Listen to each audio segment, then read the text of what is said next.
Hello everyone, this is Pensy Fan 19 doing a rather impromptu, I guess, model train acquisition, not even review, just a little running session, since these are my two newest acquisitions after the Christmas 2022 season.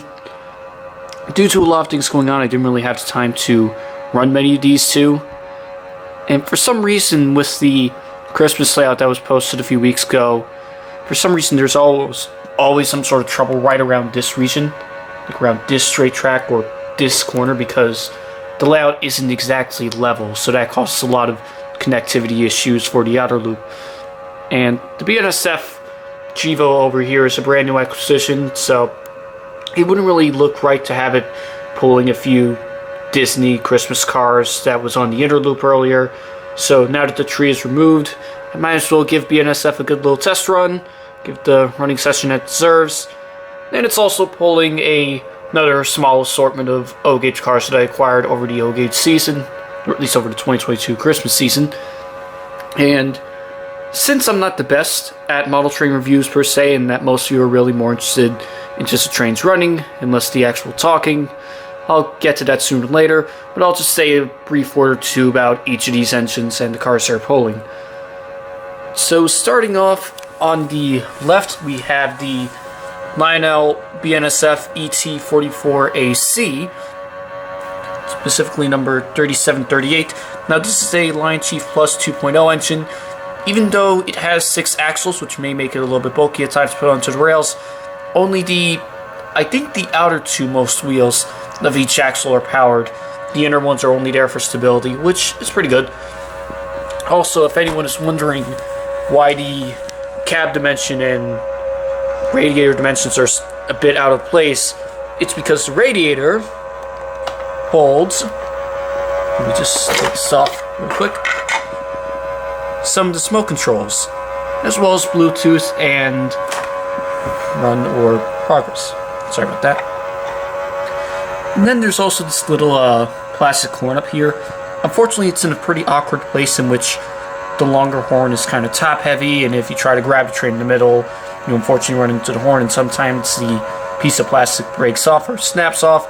As a matter of fact, I just spent the past 20 minutes or so trying to glue it back on, so I'd say it's a relatively minor design flaw with the ET44AH model from Lionel, but maybe something like a metal horn would work a little bit better, so this way it's more sturdy on the engine.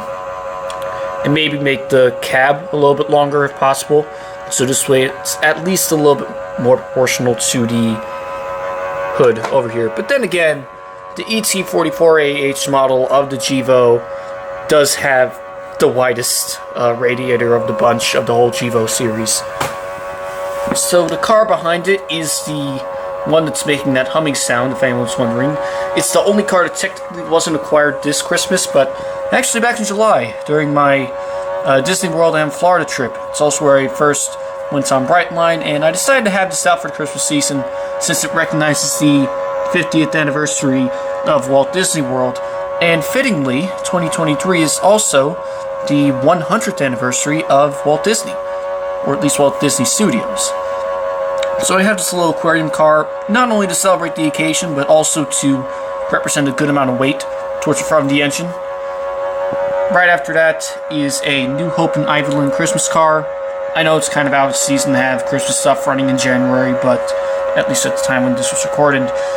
But it's something to put behind the car, since I also have a few other Rare Museum of Long Island commemorative cars that I got for the Christmas season, but I don't want to put them behind any engines just yet. Then we have this U.S. National Guard flatbed with a few containers, I guess, tarp stuff. This was technically purchased at the Black River and Western Railroad, so these two cars represent the two heritage railroads that I visited in 2022. And then these last 3 cars I got from Menards, as a matter of fact. Instead of the traditional Lionel box, it's simply a cardboard box with a flap and a plastic case. Rather simple design, and these cars are also pretty lightweight, but they are pretty well detailed. I also have 2 Lifesaver cars here because for the model train display that I have in during the Christmas season. You can check that out with one of my earlier videos. But one of the trains that we have for that model train display is something known as the candy train, where an engine, like this BNSF GEVO over here, or at least it will be the next time we have it, usually pulls a wide variety of candy-themed cars. So there's Hershey's, Reese's, and now to be added to the bunch is Skittles. And Lifesavers has actually been a pretty, I don't want to say a pretty rare car in the 2010s, but it's been pretty famous, probably one of the first candy cars, and even though it's not the exact same one from Lionel, it's still pretty good enough, hence why we have two. And not only that, but Menards also listed these cars for a pretty cheap price, so that helped as well. Anyways, that is the inner loop, and on the outer loop we have my second newest acquisition, an Amtrak P42 DC number 150. This is, of the bunch, I would say this is one of Lionel's newest models, or at least their newest tooling, since this was released back in 2021 or 22, if I remember correctly. And I figured Amtrak is such a large name in the railroading industry, I might as well have at least one O-gauge engine that pays tribute to Amtrak as it is today. And what better engine than the more recognizable Phase 5? Although, if you look closely, this is actually the original Phase 5 variant, because there's a little blue line underneath the red. You can't really see it well because the lighting isn't all that great. You can kind of see it near the GE logo. Maybe if we get better lighting. There we go. Notice how there's blue where the F is instead of all red. So that was applied in the early 2000s, but for some reason they were all painted to the blue, silver, and red with no blue line at the bottom. Sometime in the mid-2000s, late 2010s at most.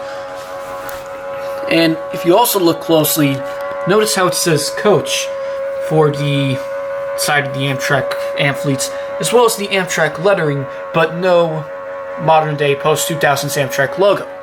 That's because these are not Lionel coaches, but rather these are from a Railking Northeast Corridor set that had a Phase 4 F40PH on the lead. So I figured, might as well spend the money on the brand new engine, and if I already have Amtrak passenger cars that all look the same, or look close enough to the ones they have present day, I might as well use the ones from the Railking set. Not to mention most coach cars are usually compatible with Lionel O-gauge track. So anyways, that was a very long intro / mini review on both of these engines, but hey, it at least provides for some audio commentary before we get to running these. So with that out of the way, let's finally get these two started. Starting off with the Amtrak engine on the outer loop.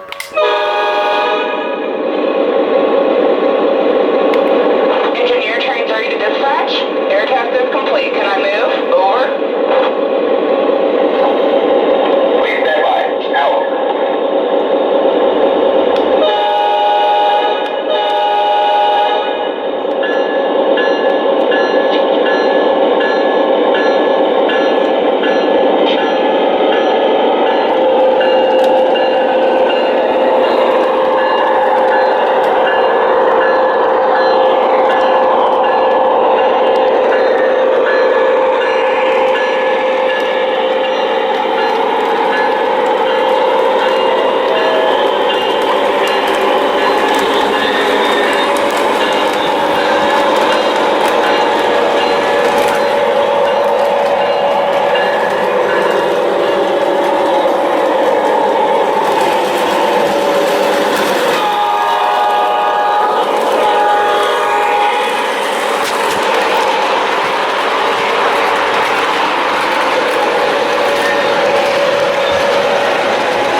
Using a line chief or ultimate line chief remote is somehow it goes in between the two controls and it applies the speed from one engine to another. So let me just slowly move this back up.